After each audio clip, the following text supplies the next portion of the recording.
Terima kasih Anda masih bersama kami di Sindo Today. Pemirsa, sound horeg diharapkan berimbas pada sepinya permintaan jelang Agustusan. Mencegah ratusan pengusaha merugi, Bupati Blitar mengusulkan jalan tengah. Sound horeg tetap bisa beroperasi, tapi dibatasi dengan regulasi. Fatwa haram MUI Jawa Timur terhadap sound horeg menuai pro kontra. Salah satunya Bupati Blitar yang menyatakan sound horeg dapat menumbuhkan perekonomian masyarakat. Pihaknya sudah membuat surat edaran mengatur sound horeg, termasuk panitia harus mengantongi izin dari kepolisian, desa, dan kecamatan saat adanya event sound horeg. Intinya menggerakkan ekonomi dan tentunya penyerapan tenaga kerja itu juga. Mungkin ada batasan sound sistemnya juga, Pak, ya? Ada, kita batasi. Sementara di Jombang, keluarnya fatwa haram MUI membuat pengusaha sound horeg bersedih. Padahal menjelang bulan Agustus biasanya menjadi momen menggembirakan pengusaha sound horeg untuk menyambut dan merayakan HUT RI.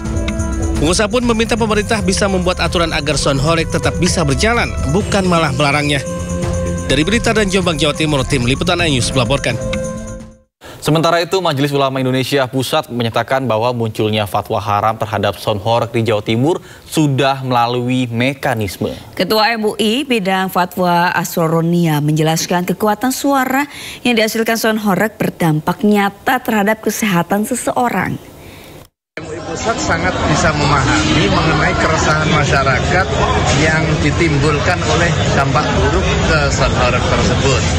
Itu satu ya. Karena itu pemerintah perlu mengambil langkah-langkah untuk membangun harmoni di tengah masyarakat dan mencegah seluruh aktivitas yang bisa merusak harmoni dan juga merusak kenyamanan dan juga ketertiban umum. Jangan ini dibiarkan hanya karena persoalan ekonomi, sementara ada kelompok masyarakat besar yang dirugikan gitu. Intinya bukan soundnya. Kalau soundnya digunakan untuk kepentingan hal yang baik dan dia tidak merusak, kemudian diputar pada waktu yang tepat, tidak mengganggu masyarakat, maka itu tentu dibolehkan ya. Jangankan tarian, ngaji saja kalau dibaca dengan suara yang sangat keras pada waktu orang istirahat, itu saja terlarang. Apalagi ini hal yang sudah secara nyata mengganggu kesehatan. Kita ke informasi lainnya, pemirsa. Sabrina, menurut kamu kira-kira sekarang itu mall tambah rame apa semakin sepi sih? Semakin ramai, tapi menurut aku jarang juga yang belanja sebenarnya di mall. Jadi di mallnya nongkrong atau window shopping. Nanti belinya di online karena lebih murah. Kayaknya seperti itu ya. Karena betul. Itu yang saya lakukan juga. Nah, tapi memang lagi ramai juga nih. Ada namanya rojali istilahnya. Rombongan jarang beli. Oh, jarang beli. Bukan jadi rojali orang kampung sebelah tapi nggak beli. Iya. Jadi cuma lihat-lihat doang, tapi nggak beli. Jadi rame-rame orang rombongan cuman ke mall, cuma nongkrong atau ngeliat sesuatu barang, nanya-nanya, terus udah. Tapi endingnya belinya di Shopee, di platform ya, gitu ya. Terus dan soalnya kalau lagi diomongin rojali ini tentunya bisa berdampak terhadap daya jual beli masyarakat dan pendapatan income dari si boothnya tersebut. Ya, ini dampak dari lemahnya daya beli masyarakat sehingga istilah rojali atau rombongan jarang beli ini kembali terjadi.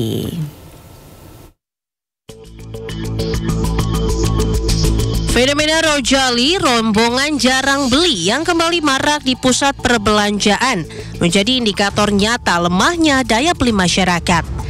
Istilah ini merujuk pada kelompok masyarakat yang datang ke mal beramai-ramai tapi minim melakukan transaksi belanja. Hal ini sekaligus menjadi tantangan serius bagi sektor retail dan usaha mikro kecil dan menengah di tengah ketidakpastian ekonomi nasional.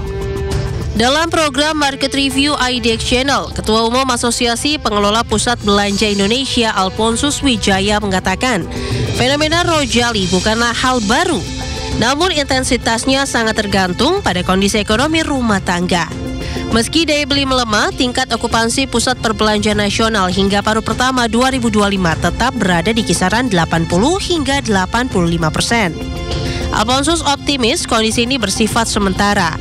Transaksi di mal diyakini bakal kembali membaik seiring pulihnya konsumsi masyarakat. Rojali ini selalu terjadi sepanjang waktu begitu di pusat perbelanjaan begitu. Hanya saja memang intensitasnya ataupun jumlahnya yang selalu berubah dari waktu ke waktu begitu ya. Jadi kan seperti kita ketahui pusat perbelanjaan itu fungsinya bukan hanya sekedar sebagai tempat belanja saja, tetapi ada faktor fungsi-fungsi lain seperti edukasi, pendidikan, hiburan dan sebagainya begitu ya. Alphonsus memperkirakan industri pusat perbelanjaan tetap akan tumbuh tahun ini meski hanya mencatat pertumbuhan 1 digit atau di bawah 10%.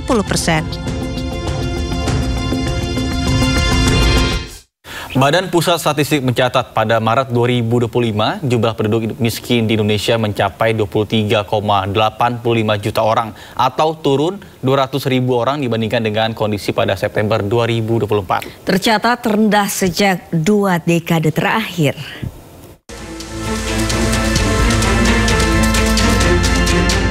Badan Pusat Statistik mencatat pada Maret 2025 jumlah penduduk miskin di Indonesia mencapai 23,85 juta orang atau mencapai 8,47% terhadap total populasi penduduk Indonesia. Jumlah tersebut juga tercatat turun sekitar 200.000 orang, lebih rendah 0,10% dari posisi September 2024 yang mencapai 8,57%. Deputi Bidang Statistik Sosial BPS Ateng Hartono menyampaikan, angka kemiskinan pada Maret 2025 tersebut merupakan yang terendah sejak 2 dekade terakhir. Sebagaimana diketahui untuk pertama kalinya Indonesia menginjak angka 8%-an untuk masyarakat kelompok miskin sejak September 2024, yakni mencapai 8,57% setelah tahun-tahun sebelumnya berada di atas 9%. Tingkat kemiskinan di Indonesia pada Maret 2025.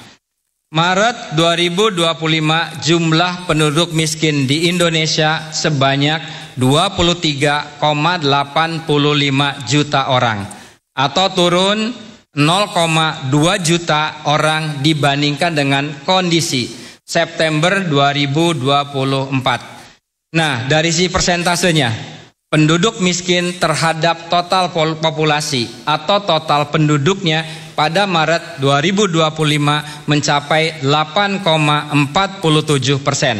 atau jika dibandingkan dengan September 2024 yang lalu turun sebesar 0,1 persen poin.